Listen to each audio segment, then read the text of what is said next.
ነው። ከአምስተኛ ፎቅ የወደቀችው የአንድ ዓመት ህፃን ጉዳይ አነጋግሯል። አሁን እንግዲህ የእናቱን አስክሬን አስቀምጦ ሚኒስትር እየተፈተነው ወጣት ካሊድ እንግዲህ እናቴ እኔ የምትፈልገው ትልቅ ቦታ እንደደርስ ነበረ።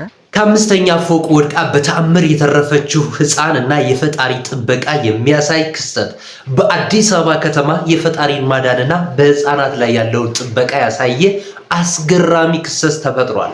እንግዲህ በዚህ አንድ ሳምንት ውስጥ መንትያዎች ከሆኑት አንዷ የሆነችው የአንድ ዓመት ከ5 ወር ህፃን ሊዮ መሃሪ በአዲስ አበባ ከቤተሰቦቿ ጋር በምትኖርበት አፓርትመንት ውስጥ ማለት ነው ከእህቷ ጋር በረንዳ ላይ እየተጫወተች ነበር።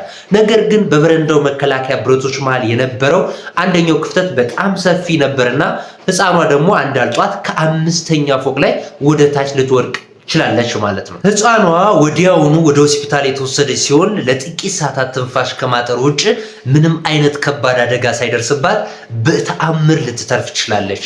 የህፃኗ አባት አቶ መሃሪ ስለተፈጠረው ክስተት ሲናገሩ ልጃቸው ከዚህ ሁሉ አደጋ በፈጣሪ ቸርነትና ርህራሄ ብቻ ምንም ሳትሆን መትረፏን ገልጸው ፈጣሪንም አክብረዋል ማለት ነው።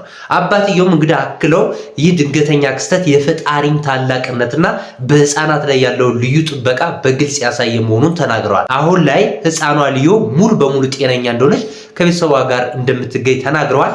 እስኪ ለሰይፉ በኢቢኤስ ጋር እንግዲህ የተናገሩትን ቃለ ምልልስ አዳምጠን እንመለስ። ባደረጉ ጊዜው ትንሽ ትንፋስ ምናምን መቋረጥ ነበረ። እስካን ምርመራ ሙሉ ተደረገ። ከዛ በቃ ምንም ነገር የለም። ውጤቱ ላይ ምንም በቃ የተጎዳችው ጉዳትም የለም። ላይላው የምታየው ምንም ነገር የለም። ለምን ሲሚንቶ ላይ ነው ግን የወደቀችው ከላይ? አዎ ሊሾ ነው በቃ ከላይ እንዳልኩ 5ኛ ነው። እንደውም በዛ ዘክትል ወደ 6ኛ በለው ፎቆቹ ከስር ያሉት ሲጨመሩ እንኳን ለህፃን ልጅ ለትልቅ ሰው ራሱ የሚከብድ ነው። አሁን ከ5ኛ ፎቅ ላይ ወድቃ ደግሞ ፍራጃይል ስለሆነ የነሱም ሰውነት ተአምር ነው። በጣም መሬቱ ራሱ በቃ አንዳንዴ እቃ ይወድቃል። እቃ ይወደቀ እንኳን ከልብስ በስተቀር የሚመለስ እቃ የለም ይወድቅ እና ከስር ደግሞ የሲሚንቶ ልሾ አለ። ያ ደግሞ ትንሽ እንትን ከባድ ያደርገዋል። ግን ፈጣሪ ተአምር ነው። ሰሞኑን እንግዲህ የእናቱን አስክሬን አስቀምጦ ሚኒስትር እየተፈተነው ወጣት ካሊድ እንግዲህ ሰሞኑን እንግዲህ እናቱን ካስቀበረ ሚኒስትሩን ደግሞ ከጨረሰ በኋላ ሰሞኑን እንግዲህ በአካል ተገኝቶ በዚህ መልኩ አዋርተውታል። እሱም የሰጠው መልስ አለ። እሱን አይተን እንመለስ። አው በ11ኛ ቀን ነበረ።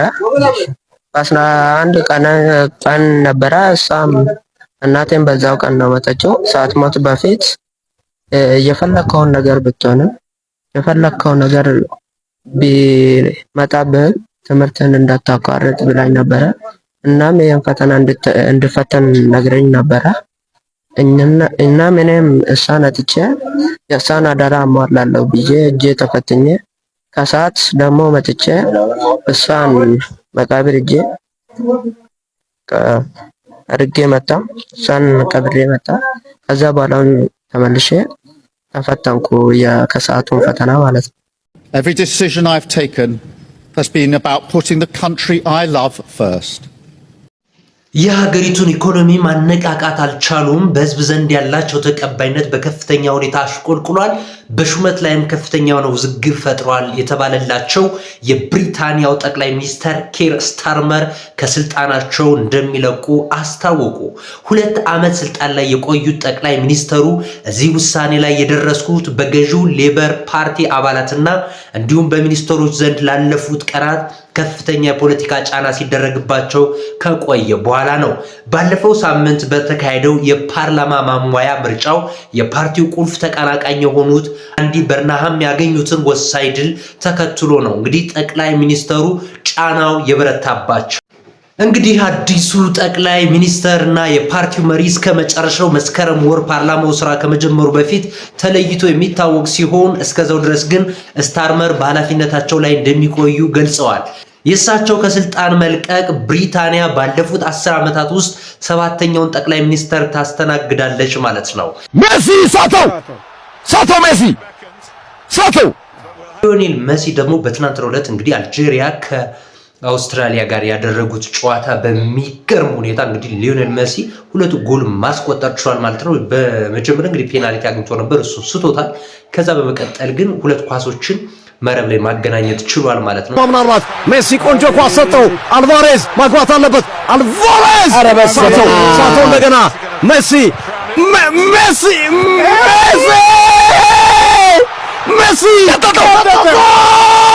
ጀግና ሜሲ ሊዮኔል አንድሬስ